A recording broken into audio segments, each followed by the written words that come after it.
नमस्कार, सुप्रभात। आप सभी का दिन शुभ एवं मंगलमय हो।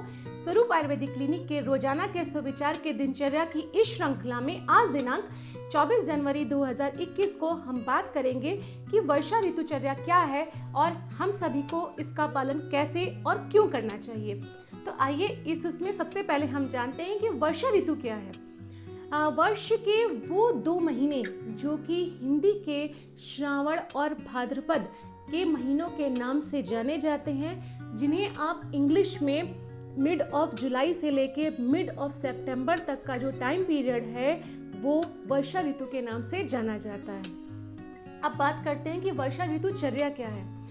तो इस टाइम पीरियड में यानी कि मिड ऑफ जुलाई से लेकर मिड ऑफ सितंबर तक के टाइम पीरियड में या श्रावण और भाद्रपद के महीने में जिस प्रकार के आहार विहार का पालन करते हुए यानी कि फूड और लाइफस्टाइल का प्रयोग करते हुए तथा अपथ्य का त्याग करते हुए, जो चीज़ें मना की गई हैं उनका त्याग करते हुए इस सीजन में होने वाली जो व्याधियों से बचा जाता है और बचते हुए उस जिस आचरण का पालन किया जाता है उस आचरण को वर्षा ऋतुचर्या कहते हैं। अब हम बात करेंगे कि वर्षा ऋतु में ऐसे कौन से चेंजेस होते हैं यानी ऐसे कौन से बदलाव होते हैं जिसके आधार पे जो है वो पथ्य अपथ्य का निर्णय किया जाता है।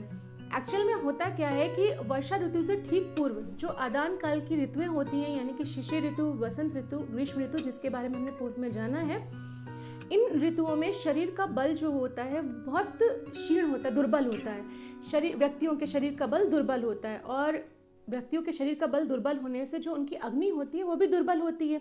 और ये दुर्बल अग्नि में जब वर्षा ऋतु आती है तो जो वातादि दोषों का प्रकोप हो जाता है, उस वातादि दोषों के प्रकोप से ये दुर्बल अग्नि और भी अधिक दुर्बल हो जाती है। और एक्चुअल में होता क्या है कि वर्षा ऋतु में जो जमीन पे वाष्प निकलता है पहली बारिश के होने से या जल का अम्ल विपाक होने से जो है वो अग्नि बल क्षीण हो जाने से वातादि दोष प्रकोपित हो जाते हैं।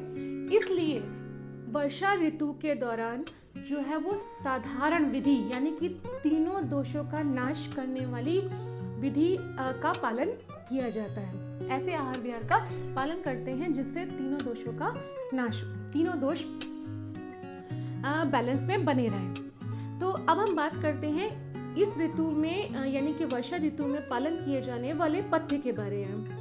ऐसा कहा गया है कि वर्षा ऋतु के दौरान जो है वो तीनों दोषों को बैलेंस बनाए रखने के लिए, संतुलन में बनाए रखने के लिए पुराने जौ या पुराने गेहूं के आटे के बने पदार्थों का प्रयोग करना चाहिए। इस टाइम पीरियड में जो है वो जल को उबाल कर ठंडा करके पीना चाहिए। साथ ही जो बताया गया है कि जो भी आप खाने के लिए या पीने के लिए पदार्थ यूज़ करें या खाने के लिए खाद्य पदार्थ यूज़ करें, उन्हें आप शहद से संस्कृत कर लें, मतलब उसमें थोड़ा सा शहद डाल लें, ऐसा यूज़ करना चाहिए। साथ ही साथ जो मूंग होती है उनके सूप आदि बनाकर लेने के लिए बताए गए हैं।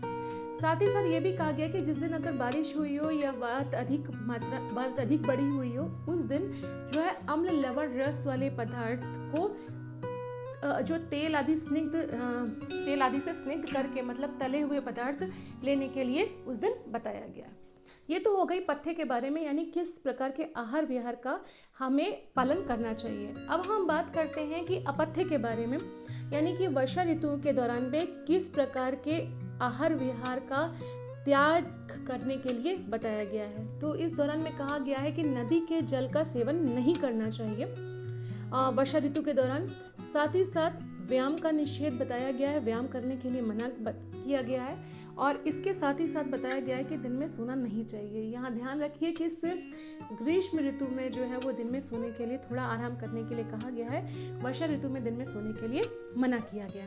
इस प्रकार से हमारे इस दिनचर्या का इस ऋतुचर्या का पालन करते हुए आप वर्षा ऋतु में होने वाली जो उसकी सीजनल डिसीजेज हैं उनसे बच सकते हैं। हमारे दिनचर्या के सुविचार की इस श्रृंखला में आप हमारे साथ जुड़े रहिए, अपनी दिनचर्या बदलिए, स्वस्थ रहिए। धन्यवाद।